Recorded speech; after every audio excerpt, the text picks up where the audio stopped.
We're here because free speech is under attack. We're here because people are being convinced that socialism works.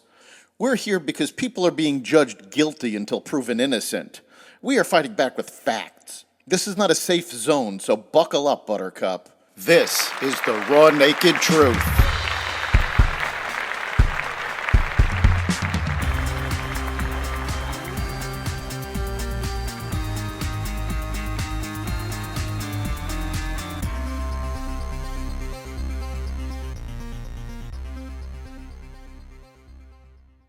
Silicon Valley Bank fails, a major oil permit approved, and more.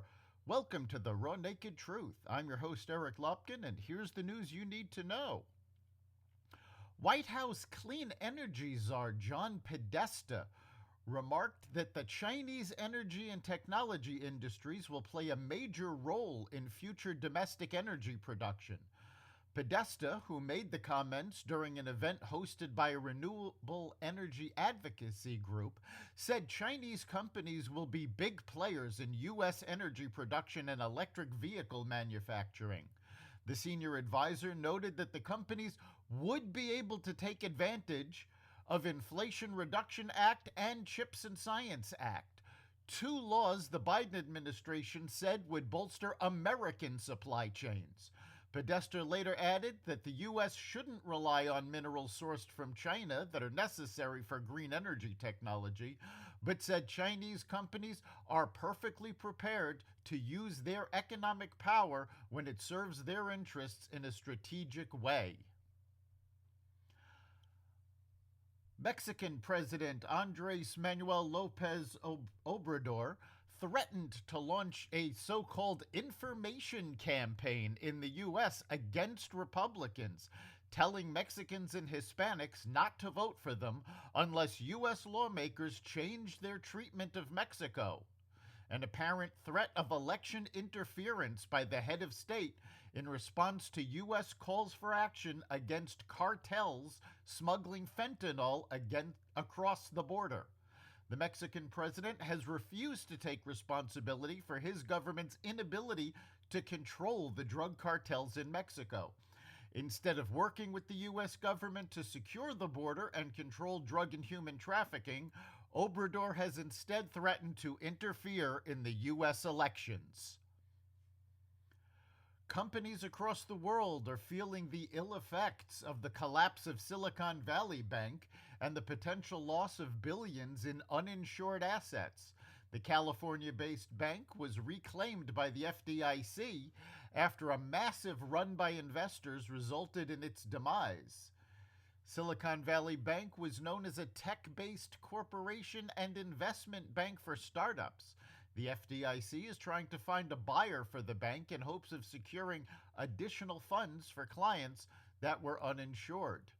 Treasury Secretary Janet Yellen said her department would back deposits of the collapsed Silicon Valley Bank, but she said the federal government would not bail out the company. "We are not going to do that again," Yellen said on CBS's Face the Nation. "But we are concerned about depositors, and we're focused on trying to meet their needs."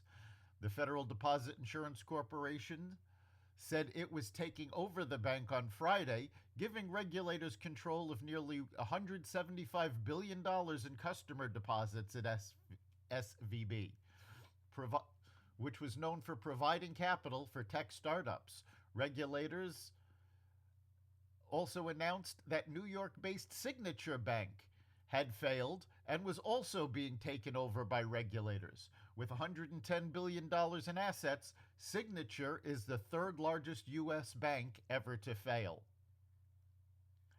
The Biden administration is preparing to approve the $8 billion Willow oil drilling project in the North Slope of Alaska, according to the New York Times and Associated Press, citing people who were familiar with the decision. The move would be one of the administration's most consequential climate decisions, according to the Times.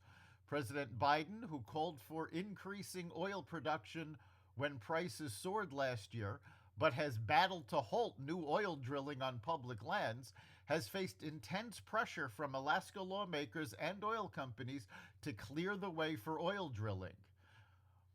Biden is expected to announce protections for 16 million acres of land and water in Alaska as the administration braces for criticism from climate activists and young voters over the Willow plans. The House Judiciary Select Subcommittee on the Weaponization of the Federal Government held a hearing on the Twitter files, giving independent journalists Matt Taibbi and Michael Schellenberger the opportunity to present their reporting to Congress.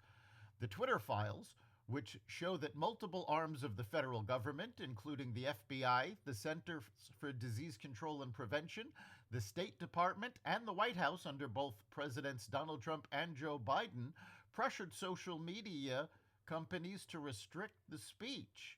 These are of some concern to Republican lawmakers, but Democrats who participated in the hearing were clearly more concerned about discrediting the idea that the federal government had a role in promoting social media censorship. Democratic representatives involved in the proceedings turned their fire on Taibbi and Schellenberger, not bothering to hold back their disdain for the pair.